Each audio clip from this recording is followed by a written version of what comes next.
तो जो विरोधी मोदी के खिलाफ एजेंडा चलाते हैं वो आंख और कान खोलकर ये खबर देख लें, क्योंकि एक बार फिर मोदी ने कर दिया है साबित कि मुसलमानों के खिलाफ नहीं है उनकी सरकार।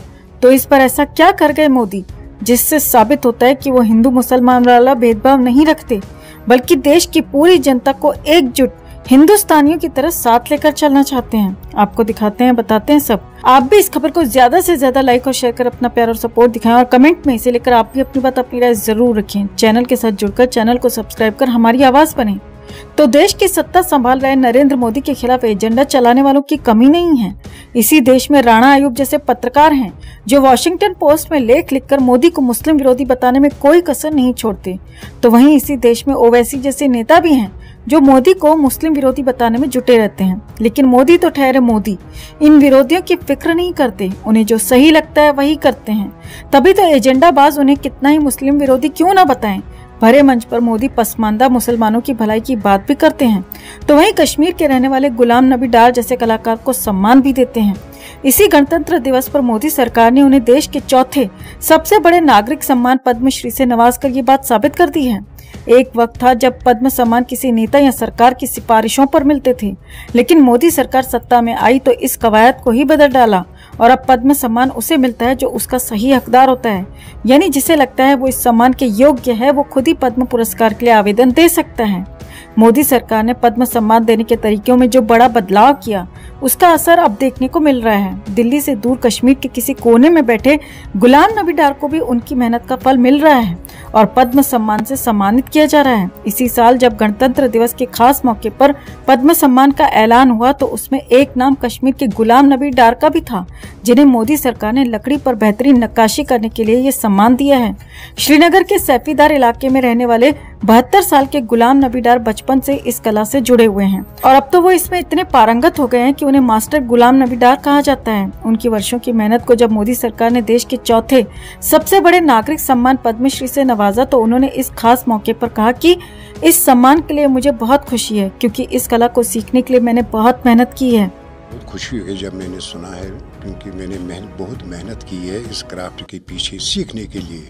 जितना मेहनत मैंने किया है, जितनी मुसीबत मैंने उठाई है, कि कल मैंने सोचा कि अल्लाह ताला ने मुझे ये फल दे दिया है कि मुझे ये पद्मश्री अवार्ड मिल गया है।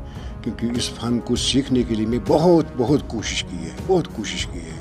इसका वजह यही है, कोई उस्ताद मेरा ऐसा नहीं मिला जो मैं इसको सिखाएंगे, इस काम को सिखाएंगे। वो काम जो आज आम देखते हैं आप, वो तो उस्ताद बहुत है उसमें, मगर जो काम मैं इस वक्त अल्लाह ताला ने करवाया उसके लिए कोई उस्ताद नहीं है, इसलिए मुझे परेशानी होती। लकड़ी पर बारीक नक्काशी करना कोई आसान काम नहीं है दोस्तों। इस कला को सीखने के लिए गुलाम नबी डार ने पूरा जीवन झोंक दिया। जब वो 10 साल के थे तो उनके पिता के कारोबार में भारी घाटा हुआ था, जिससे परिवार के हालात बिगड़ते चले गए।